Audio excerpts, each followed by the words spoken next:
सरकारच्या आदेशानंतर ठाणे ग्रामीण पोलिसांनी प्रत्येक घर सुरक्षित केले आहे. मग ते महामार्ग असो किंवा वनक्षेत्र असो, सर्व ठिकाणी सीसीटीव्ही फुटेजद्वारे लक्ष ठेवले जाईल.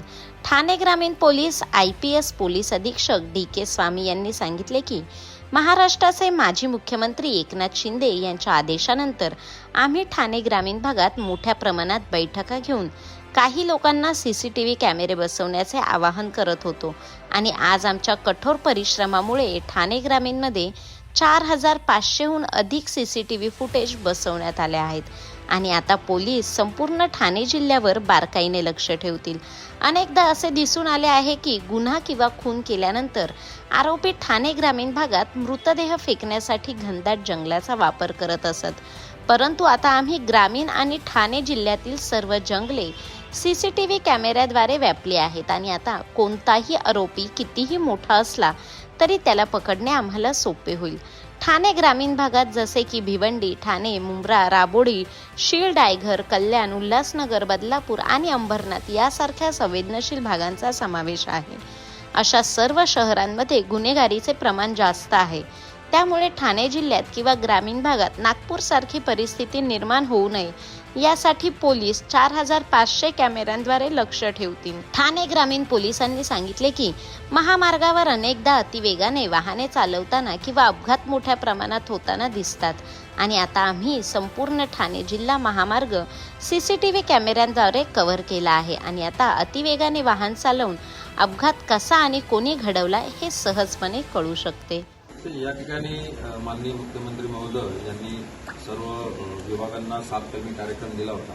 तर त्या 7 कर्मी कार्यक्रमांतर्गत पोलीस विभागामार्फत वेगवेगळे इनोव्हेशन्स करण्याचे निर्देश आम्ही सर्व जिल्ह्यांना दिलेले होते. यामध्ये आपल्याला माहिती आहे की ठाणे ग्रामीण जिल्हा जो आहे तो अतिशय विस्तीर्ण असा पसरलेला आहे. त्यामध्ये आदिवासी बहुल भाग भरपूर आहे आणि या मोहिमेअंतर्गत आम्ही एक कॅमेरा गावासाठी आपल्या सुरक्षेसाठी ही एक मोहीम ठाणे ग्रामीण जिल्ह्यामध्ये पोलीस अधीक्षक यांनी सुरू केलेली आहे.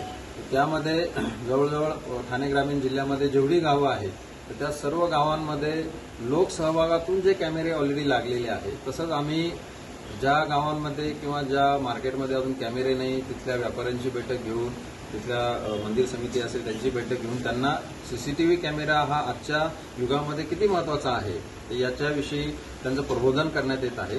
आणि अशा प्रकारे ह्या प्रबोधनामधून आज जवळजवळ 4500 कॅमेरे ठाणे ग्रामीण जिल्ह्याच्या हद्दीत लागलेले आहेत आणि त्यापैकी आपण जे इंटरनेट बेस्ड कॅमेरे त्यांनी लावलेले आहेत त्याचं फीड या ठिकाणी आपण पोलीस अधीक्षक कार्यालयात ही जी control room CCTV control room जी तयार केलेली आहे त्या ठिकाणी आपण घेतलेली आहे. आज जवळजवळ 850 कॅमेऱ्यांचं फीड आज आपल्याला या ठिकाणी येत आहे आणि ही संख्या आणि स्क्रीन आम्ही वाढवत नेणार आहोत. याचा फायदा असा आहे की आज आपल्याला माहीत आहे की आजकाल कोणतीही घटना घडल्यानंतर सीसीटीव्ही कॅमेरा जर तिथे असेल तर ती डिटेक्शनसाठी त्याची मदत होते, ट्रॅफिक मॅनेजमेंटसाठी मदत होते.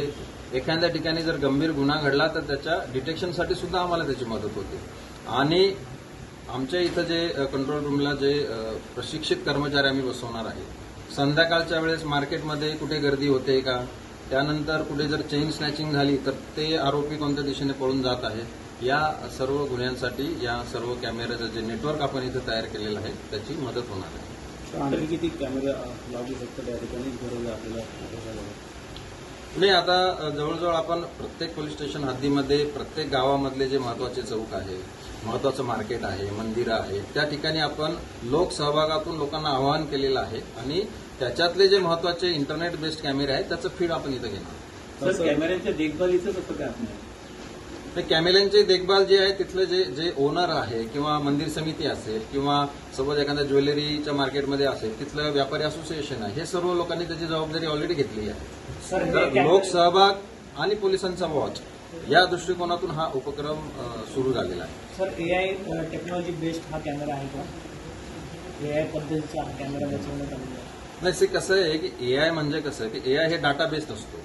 आज आपल्या संपूर्ण ठाणे ग्रामीण जिल्ह्यातल्या हद्दीतल्या सर्व गावांमधल्या सीसीटीव्ही कॅमेरा लावणं महत्वाचं आहे. एकदा तो डाटा आपल्याकडे आला तर AI बेस्ड आपण काही टूल्स सुद्धा याच्यासाठी भविष्यामध्ये घेणार आहोत, ज्या टूल्सचा वापर करून आपल्याला तो जो डाटा आहे तो अनालिसिस करता येईल. तर अनालिसिसमध्ये सपोज काही तडीपार गुन्हेगार आहे, काही वॉन्टेड गुन्हेगार आहे, त्यांचा आपण फोटो लोड केला डाटामध्ये, तर तो गुन्हेगार कुठं कुठं दिसतोय का त्याचं आपल्याला ट्रॅकिंग करता येईल. तर सुरुवातीला हे जे उपक्रम आहे हा नेटवर्क आणि डाटा वाढवण्याचा आहे आणि त्यानंतर आपण त्याचा एआय बेस्ड नक्की विचार करू. आपल्याकडे स्टोरेज कॅपॅसिटी त्या कॅमेऱ्यामध्ये आहे ना. तो जो कॅमेरा असणार आहे, आपण सगळ्यांनी सीसीटीव्ही कॅमेरा बघितला असेल, काही लोक वापर सुद्धा करत असतील, तर त्याच्यामध्ये काही सीसीटीव्ही कॅमेरे 7 दिवस स्टोरेज होतं, काही 15 दिवस होतं आणि ते ऑटो राईट त्यामध्ये केलं जातं. तर स्टोरेज कॅपॅसिटी त्याच ठिकाणी आहे. या ठिकाणी आपण तो डाटा इकडे घेऊन प्रोफेशनली त्याचं रेकॉर्डिंग मॉनिटर करत आहात गुन्हे प्रिव्हेन्शनसाठी आणि गुन्हे डिटेक्शनसाठी.